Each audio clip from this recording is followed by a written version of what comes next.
Eriugena was definitely a universalist.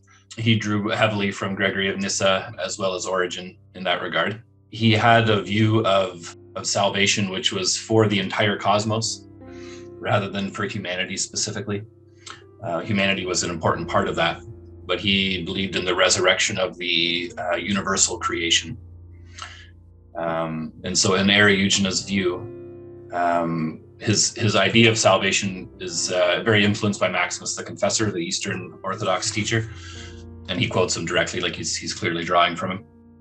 And so there's this idea of the human being as the microcosm of the universe, that within the human being, the entirety of all creation is contained in a sort of symbolic, but also very real way. It's not just symbolic. And so for Eriugena, the entire creation was made perfect and without sin and without death and all of that. And Adam and Eve lived in spiritual way, not in a physical garden. And so the Garden of Eden was a spiritual reality. And when Adam sinned, because his human condition contained within it the entirety of the cosmos, when Adam fell, the entire cosmos fell with him, which is why we see a universe now full of death and decay and suffering. And so then when Christ took on, as the new Adam, of course, when Christ took on human form and incarnated into the human person, he took on himself the entirety of the universe, the entirety of all creation was assumed by Christ in the incarnation. And then at the resurrection, which is the essential piece of the Easter story for Eriugena, the crucifixion isn't really that relevant to him. It's the resurrection itself. And when Christ resurrected the human body, the physical human body and the human being, he resurrected the entire cosmos along with it. And there's actually a lovely quote where his main work, Paraphysian, is this massive, super thick volume of metaphysics. And it's written in a dialogue, kind of like a Socratic dialogue. And so the student asks him, would you say that grasses and trees and irrational animals would be included in that salvation? And Eriugena says specifically, yes, of course. How could you say that they would not be? When Christ took on human form, he took all creatures onto himself and resurrected all creatures, and will continue to do so for all eternity.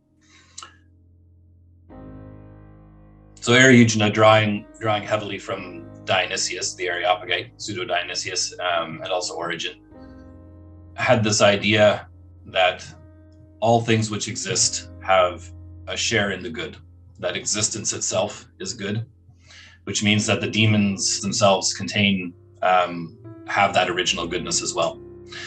And that everything which exists is foundationally good, but can lose the likeness of God even if it bears the image.